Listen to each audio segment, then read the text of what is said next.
아멘. 함께 말씀 보시겠습니다. 오늘 우리에게 주시는 하나님의 말씀은 마태복음 14장 1절에서 12절 말씀입니다. 마태복음 14장 1절에서 12절 말씀 우리 한 절씩 교독하도록 하겠습니다. 그때에 분봉왕 헤롯이 예수의 소문을 듣고 그 신하들에게 이르되 이는 세례 요한이라. 그가 죽은 자 가운데서 살아났으니 그러므로 이런 능력이 그 속에서 역사하는도다 하더라. 전에 헤롯이 그 동생 빌립의 아내 헤로디아의 일로 요한을 잡아 결박하여 옥에 가두었으니 이는 요한이 헤롯에게 말하되 당신이 그 여자를 차지한 것이 옳지 않다 하였습니다.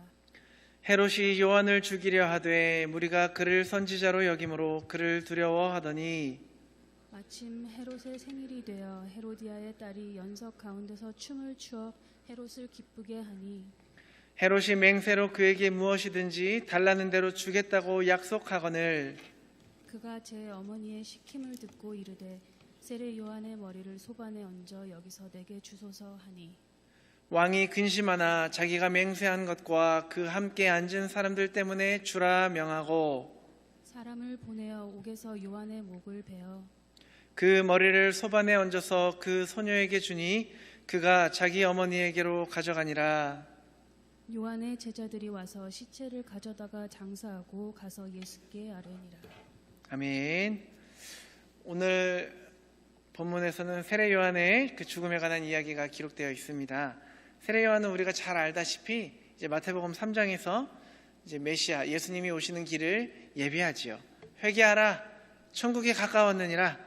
세례 요한이 계속해서 외쳤던 이 메시지였고, 또 죄로부터 돌이킨 이스라엘 백성들을 또 요단강에서 계속 세례 주는 그런 일들을 해왔습니다. 그런데 오늘 14장에 와서 다시 그 세례 요한이 나오며 또 그 죽음이 소개가 되고 있습니다. 예수님께서 세례 요한에게 세례를 받으시고 공생애를 시작하시죠. 오늘 세례 요한의 죽음은 또한 예수님의 죽음을 예비하고 있습니다. 예고하고 있는 것이죠. 세례 요한은 이제 그 세례 요한의 탄생과 죽음 그 자체가 예수님께서 오실 그 길과 예수님께서 이 세상을 어떻게 떠날 것인지를 미리 보여주는 그런 역할을 한다라는 것입니다. 세례 요한이야말로 여자 중에서 난자 중에 가장 크다라는 말을 들었지만 개인적으로 보면 참 어렵고 힘든 그리고 어이없는 그런 죽음을 맞이하는 걸로 보여집니다. 오늘 그 얘기를 같이 좀 살펴보도록 하겠습니다. 오늘 1절 2절 말씀을 보니까요, 그때에 분봉왕 헤롯이 예수의 소문을 듣고 그 신하들에게 이르되 이는 세례 요한이라. 그가 죽은 자 가운데서 살아났으니 그러므로 이런 능력이 그 속에서 역사하는도다 하더라 라고 얘기를 합니다. 이 1절의 말씀은 헤롯이 예수의 소문을 들었다라는 겁니다. 시간적으로 좀 따져보면은 예수님의 공생애가 시작된 지 한 2년, 약 2년 정도 후로 추정이 되는데요. 이제 헤롯이 예수님에 관한 소문을 듣습니다. 들었는데 예수님께서 베푸시는 기적들이나 또 나타나는 능력들을 보니까 이제 그가 죽였던, 헤롯이 죽였던 세례 요한이 마치 환생한 것이 아닐까라는 두려움을 가졌다라는 거예요. 그 당시에는 또 이런 미신이 있었습니다.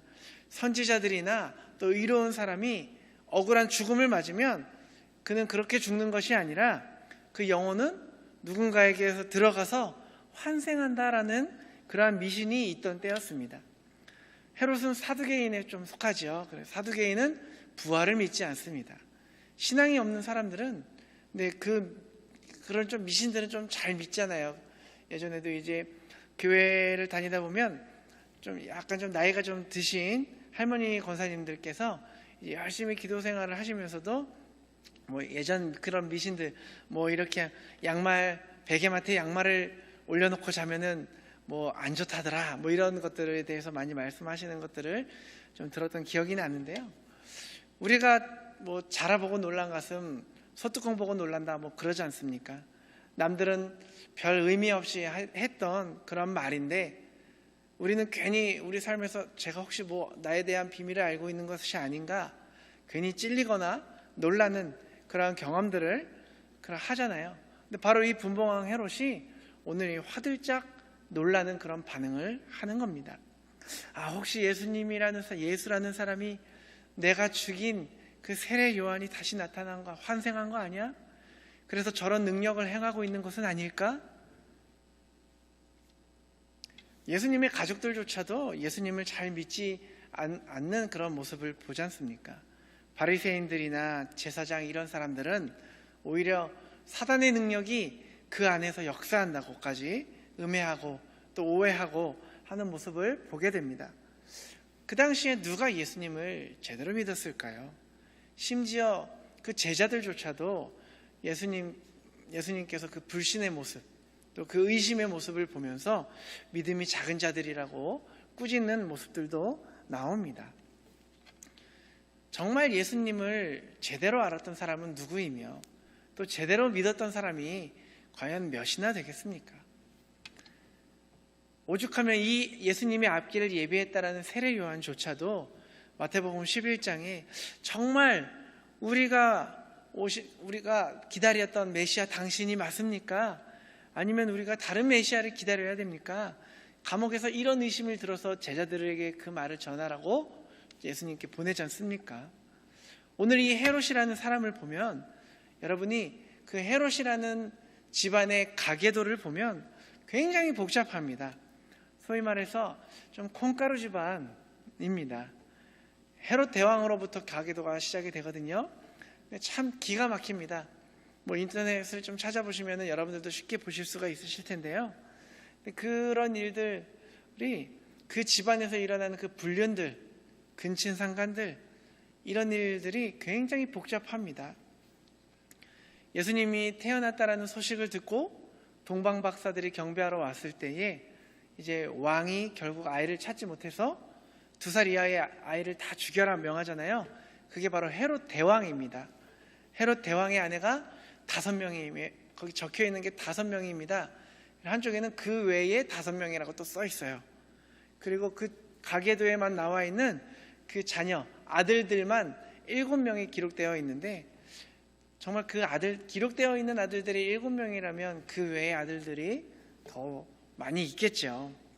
그 아들 중에 이제 3명이 분봉왕을 합니다.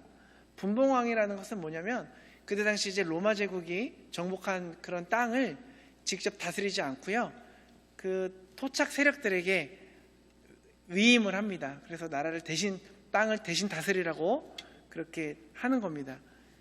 로마가 이제 정복한 그 지역에서 로마군이 주둔하는 그런 자치도시만 직접 로마에서 다스렸고, 나머지 영토들은 이제 분봉왕이다 해가지고 위임을 하거든요, 땅을. 분봉왕이라는 뜻은 4분의 1을 다스릴 어떠한 땅의 4분의 1을 다스리는 그 사람들을 얘기를 하는데, 그 중에 그 아들의 3명의 분봉왕이 되어서 이제 헤롯 아켈라오라는 사람이 유대 지역과 사마리아 지역을 다스립니다. 헤롯 안티파스라는 사람이 갈릴리와 베레아 그 지방을 다스리고, 헤롯 빌립 2세라는 사람이 요단 동쪽의 그 지역을 다스립니다. 오늘 본문에 이 헤롯의 형제 빌립이라고 나오잖아요. 근데 이 빌립이라는 사람이 헤롯 대왕의 아들 중에 빌립이라는 사람이 2명이에요. 빌립 1세가 있고 헤롯 빌립 1세가 있고 헤롯 빌립 2세가 있는데, 오늘 본문에서 나오는 이 빌립은 헤롯 빌립 1세를 얘기를 하고 있습니다. 이렇게 복잡한 얘기들이라서 다 정리하기가 쉽지가 않죠. 오늘 얘기를 들어가면서 이제 그 집에서 일어난 불륜과 또 그 가계도에서 발견되는 그런 죄악들, 이런 것들이 나라를 어지럽히는 데까지 연결이 되어 있다는 것이죠. 왜 세례 요한이 죽었을까요? 3절, 4절에 나와 있습니다. 보시면, 전에 헤롯이 그 동생 빌립의 아내 헤로디아의 일로 요한을 잡아 결박하여 옥에 가두었으니, 이는 요한이 헤롯에게 말하되 당신이 그 여자를 차지한 것이 옳지 않다 하였습니다. 아무도 이제 이 얘기를 그 당시에 그 헤롯에게 하지를 않았죠. 여기서 나오는 헤롯은 이제 헤롯 안티파스를 얘기를 하는데요. 이제 누구랑 처음에 결혼을 했냐면 나바테아라는 왕국이 있어요. 거기서 아르테스의 4세의 딸과 결혼을 합니다. 나바테아 왕국이라는 것은 어디냐면요, 이제 요르단에 있고, 요르단에 페트라라는 그런 돌로 된 도시들이 있어요. 암벽 도시가 있어요.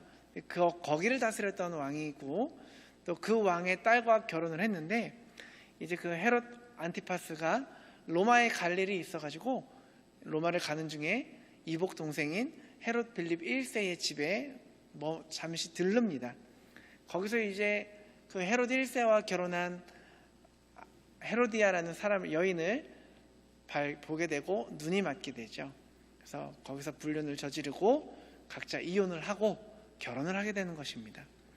이 헤로디아가 누구냐면요, 이제 헤롯 안티파스의 이복 동생인 아리스토블루스라는 사람의 딸이에요.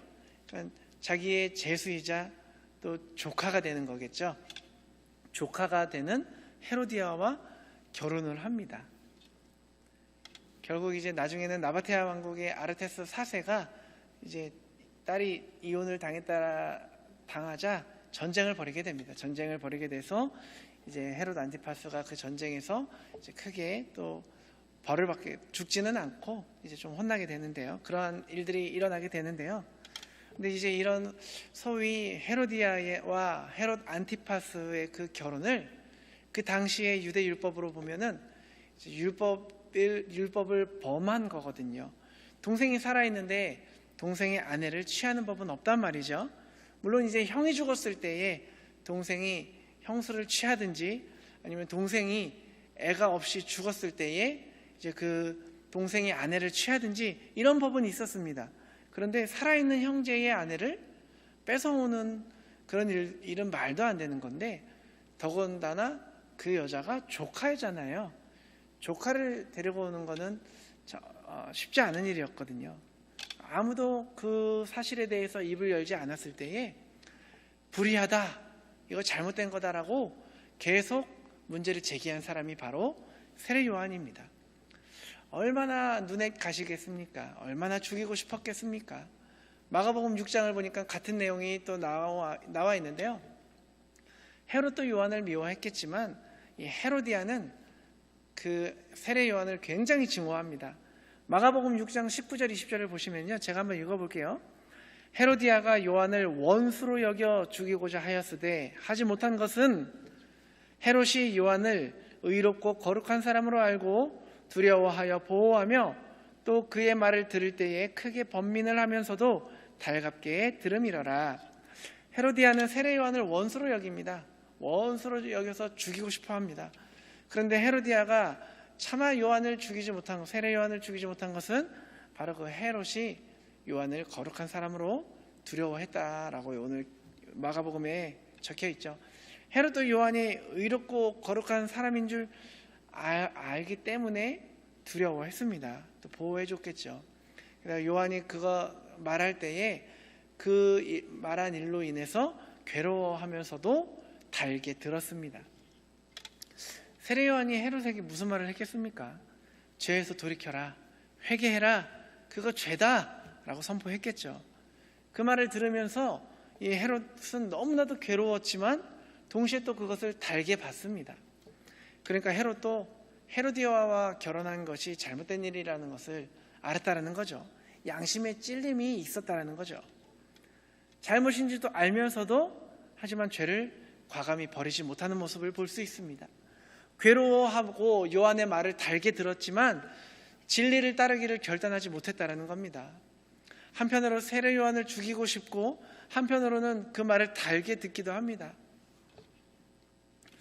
왜 죽이지 않았을까요? 다른 사람들의 눈을 좀 의식했고 사람들을 두려워했기 때문이겠죠. 요한을 죽일 방법이 없을까 기회를 엿보다가 생일잔치에 이런 일을 저질렀다, 이런 얘기죠. 욕심이 잉태해서 죄를 낳더니 죄가 장성해서 죽음을 낳게 되는 그러한 일이 일어나게 된 것입니다. 오늘 이 헤롯도요, 세례 요한이 그렇게 잘못을 회개하라라고 얘기했을 때 분명히 그 죄악된 잘못된 삶을 정리하고 하나님께 돌아올 수 있는 기회가 분명히 있었을 겁니다. 하지만 결국 실패하고 맙니다. 무엇이 진리인지 알면서도 그 자기의 지금의 악한 삶을 포기하지 원치 않았기 때문이겠죠. 이처럼 우리가 진리를 따르는 것, 말씀을 따르는 것을 때로는 주저할 때가 있습니다. 또 결정을 나중에 해도 되니까 라며 결정을 미루다 보면요, 무엇이 옳은지 알면서도 우리의 잘못된 삶을 청산하지 못하고 적당히 타협하면서 살아가게 됩니다. 또 그런 삶을 살아가다 보면 언젠간 우리가 이쪽이든 저쪽이든 반드시 결정해야만 하는 날이 온다라는 겁니다. 그리고 그때가 되면 좋은 방향으로 결정을 내릴 가능성이 거의 없다라는 것을 기억을 하셔야 합니다.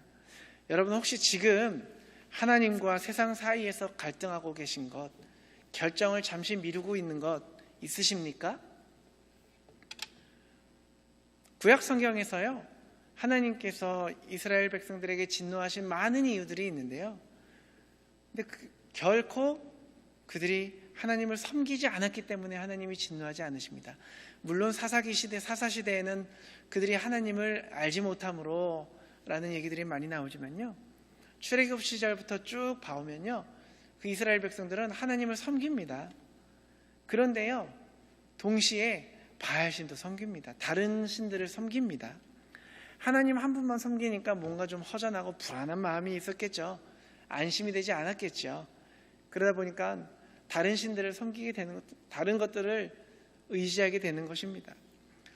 여러분, 혹시 우리가 하나님을 섬긴다 하면서도 포기하지 못하고 놓지 못하고 안심하지 못하는 부분들이 있으십니까?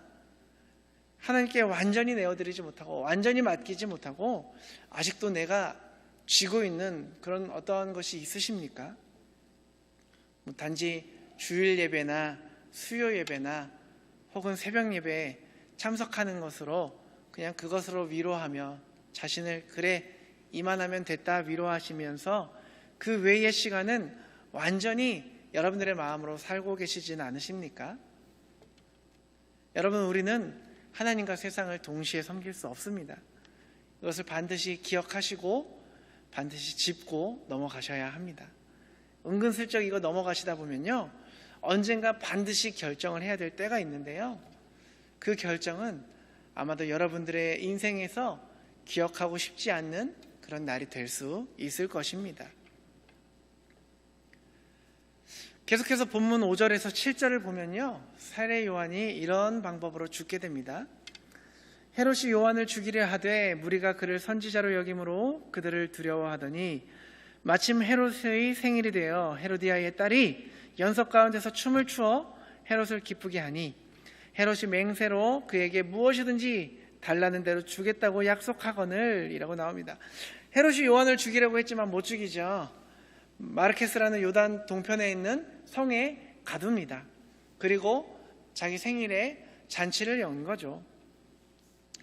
사실 유대 관습에서는요, 생일 잔치라는 게 많이 없어요. 이제 그 신약에 와서 많은 그 기독교인들이 생일이라는 것은 자기가 태어난 날이 저주의 날이라고 생각을 하며 무엇을 기쁘게 해야 될지, 단지 우리가 죽고 하나님 앞에 가는 그 날이 잔치의 날이라고 생각을 해서 생일 잔치라는 것을 많이 생일 잔치를 하지 않았습니다. 그게 유대의 관습이었거든요. 성경에서도 딱 2번 나오죠. 생일 잔치라는 게 이제 바로의 생일과 오늘이 헤롯의 생일, 2군데가 나오죠. 이 생일이라는 것이 그리스에서 이제 비롯된 그런 관습인데요.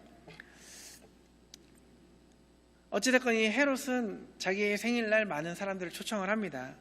근데 그 자리에서 바로 이 헤로디아의 딸, 그러니까 헤로디아와 전 남편 빌립이 낳은 그 딸이 춤을 춥니다.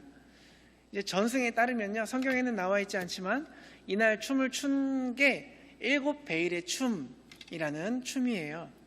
7개의 그 얇은 옷을 춤을 추면서 하나씩 벗는 거죠. 굉장히 음란한 춤입니다. 그래서 그 춤을 추니까요, 이제 헤롯이 그 춤에 빠져서, 야, 내가 또 많은 유명 인사들이 그 자리에 와 있으니까요, 그 사람 앞에서, 그 사람들 앞에서 그 딸에게 내가 무엇이든지 주겠다. 마가복음을 보니까요, 나라의 절반이라도 주겠다라고 맹세를 합니다. 이 헛된 맹세의 끝이 결국은 세례 요한의 죽음과 연결된다라는 겁니다. 한 나라를 다스리는 그 헤롯 안티파스라는 그 갈릴리와 베레아 지역의 그 왕, 이 사람이 살아가는 이 삶의 모습이 단 하나도 덕스러운 것이 없어요.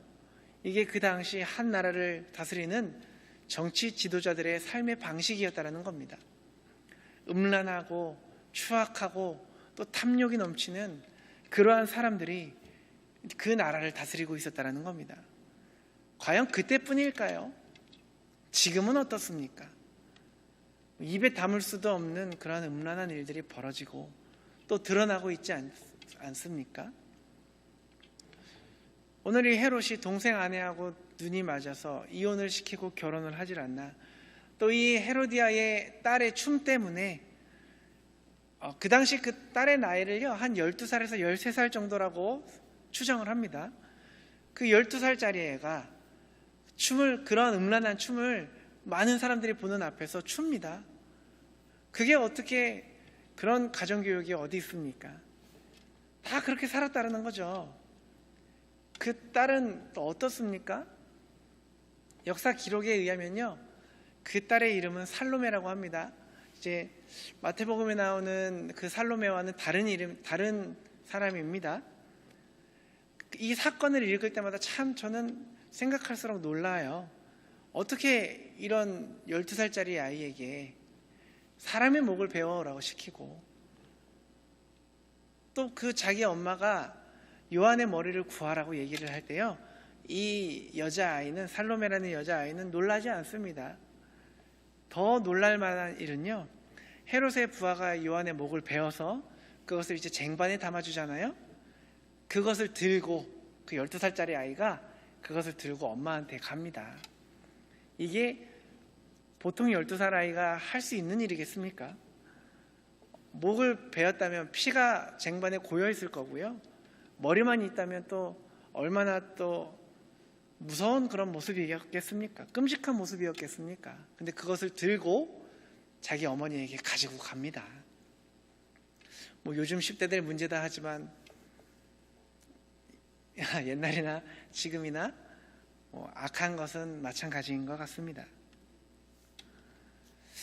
헤롯은 이제 세례 요한의 말씀, 그 선포를 듣고, 회개하라는 선포를 듣고 번민하면서도 달게 들었지만요, 회개하진 않았죠. 귀만 즐겁게 하죠. 말씀을 받아들이진 않죠. 그것의 끝이 바로 이런 모습이 되는 겁니다. 우리가요, 아무리 많이 설교를 듣는다 할지라도요, 귀로만 듣고 귀로만 만족하고 야 진짜 그렇지 맞지 하고 끝난다면요, 우리의 행함이 없고 회개가 없으면 아무 소용이 없다라는 겁니다. 우리도 이 헤롯 왕과 같은 행동을 어느 순간에 할 수 있게 된다라는 거죠. 헤로디아 역시 요한의 선포를, 그 진리의 말씀을, 그 외침을 들었는데 말씀을 듣고서 오히려 원수로 여긴다고 얘기를 하지 않습니까? 8절 이하를 계속해서 보겠습니다. 그가 제 어머니의 시킴을 듣고 이르되 세례 요한의 머리를 소반에 얹어 여기서 내게 주소서 하니, 왕이 근심하나 자기가 맹세한 것과 그 함께 앉은 사람들 때문에 주라 명하고 사람을 보내어 옥에서 요한의 목을 베어 그 머리를 소반에 얹어서 그 소녀에게 주니 그가 자기 어머니에게로 가져가니라. 모든 사람이 보는 데서 이제 이 헤롯이 무슨 약속이든 지키겠다, 네가 원하는 거 무엇이든지 주겠다, 나라의 절반도 주겠다, 큰 소리를 칩니다. 문제는요, 세례 요한의 목을 달라고 하니까요, 마음에는 도대체 원치 않은 일이지만 할 수 없이 하게끔 해야만 하게 된 거죠. 자기가 뱉었으니까. 왜 이렇게 말도 안 되는 이런 일들을 헤롯은 지켰어야 됐을까요? 그 딸 살로메와 대단한 신의가 있어서 그랬겠습니까? 그게 바로 허영심이거든요. 허영심으로 살아가는 인생의 대표적인 모습이라는 거예요. 우리가 사사기를 통해서 그 입다라는 사람이요, 자기의 딸을 제물로 바치는 그런 모습을 보게 됩니다. 사람들 앞에서 우리가 전쟁에 이기고 들어가면 처음 나오는 사람을 하나님께 제물로 바치겠다, 번제로 드리겠다라고 얘기를 합니다. 남들 앞에서 그렇게 큰 소리를 쳤다가 결국에는 자기 딸을 바쳐야 하는 그런 어이없는 일을 겪게 되지 않습니까? 사울 왕은 어떻습니까? 전쟁하다 말고 오늘 누구든지 입에 무엇 하나라도 먹는 사람들 죽인다고 가만두지 않겠다라고 얘기를 합니다. 그런데 누가 먹습니까? 그 아들 요나단이 꿀 한번 찍어 먹습니다. 그러니까 사울 왕이 죽이겠다고 달려드는 그러한 모습들이 일어나지 않습니까? 지금도 똑같습니다. 허영심으로 살아가는, 우리가 허영심에 찌든 그러한 인생의 대표적인 게 바로 그 허세, 허풍 이런 것들인데, 우리 사회는 그것을 단순히 그냥 과시문화다라고 얘기하고 또 어느 하나의 유머 코드로 또 그것을 나타내고 있습니다. 그 헤로디아의 딸이 무슨 할 약속이 없어서 그런 약속을 하며 또 그 아이가 그런 걸 요구한다고 해서 그냥 그게 웃고 넘어갈 말이지 한 의로운 사람의 목을 잘라다가 쟁반에 가져오냐는 거죠. 즐겁자고 했던 모든 일들이 비극으로 끝난다라는 거죠. 오늘 이 어이없는 세례 요한의 죽음을 보면서요, 한 가지 좀 생각을 하게 됩니다. 도대체 믿음으로 살아간다라는 사람의 끝은 무엇일까? 한평생 말씀대로 살았습니다. 메뚜기 석청 먹으면서 회개하라 외치면서 살았습니다. 그 세례 요한의 삶의 끝이 얼마나 허무합니까? 한 번도 말씀을 벗어나지 않으려고 애를 쓰며 길을 쓰며 살았던 그 인생의 끝이 한 12살짜리 아이가 춤으로 의붓 아버지를 기쁘게 하고, 의붓 아버지는 또 그 딸에게 어이없는 요청을 들어주겠다고 허세를 떨고, 또 그 희생 제물로 전락하는 것이, 그게 남들의 그냥 그러한 잔치에 제물로 전락을 한다는 게 도대체 어떤 인생이겠습니까? 이 세례 요한의 죽음이 참 너무 안타깝지요. 너무 어이없고 또 헛된 죽음이다라고 생각되지는 않으십니까? 어떻게 하나님께서는 이 세례 요한과 같은 사명에 충실하고 담대히 진리를 선포한 이 사람을 이토록 처참하게 죽게 하셨을까요? 하나님의 명령대로 살아갈 때 오히려 고난을 당하고 비참한 꼴을 당한다면 누가 하나님의 종으로 살려고 하겠습니까? 누가 그 길을 걸어가겠다라고 하겠습니까? 그러나 세례 요한은요, 사람의 눈이 아니라 하나님의 눈을 의식하는 그러한 사람이었던 겁니다. 하나님 앞에서 나는 과연 어떠한 존재인가를 늘 생각하며 살았다라는 거죠. 그 당시 권력자들의 삶을 보면요, 담대히 하나님의 진리를 선포하면 핍박을 하죠. 또 죽게 될 것이라는 것을, 죽임을 당할 거라는 것을 세례 요한이 몰랐겠습니까? 그런데 이 권력자인 중에 한 명인 이 헤롯의 죄를 어떻게 그렇게 감히 지적을 할 수 있는 용기가 나겠냐는 거죠. 그 죄를 지적함이 바로 죽음인데요. 그럼에도 이 세례 요한은 자신의 사명을 다합니다. 사명을 주신 하나님께 충성을 다하는 모습을 볼 수 있습니다. 그리고 그렇게 허무한 죽음을 맞이하게 됩니다. 하나님을 진실로 신뢰했을 때에 나올 수 있는 행동이었고 그런 삶이었겠죠. 여러분들, 때로 우리 앞에 벌어지는, 우리의 삶 가운데에 벌어지는 일들에 대해서 이해가 가지 않을 때에 던져야 하는, 여러분들 자신에게 던져야 하는 질문이 있습니다. 나는 도저히 이 상황을 이해할 수 없는데 그래도 하나님을 따라야 되겠는가? 나의 기대대로 행하지 않으시는 하나님을 나는 계속 신뢰하며 따르겠는가? 여러분은 여러분들의 기대대로 행하지 않으시는 하나님을 그럼에도 불구하고 따르시겠습니까? 나의 뜻대로 안 해주신다고 해도 하나님을 따르시겠습니까?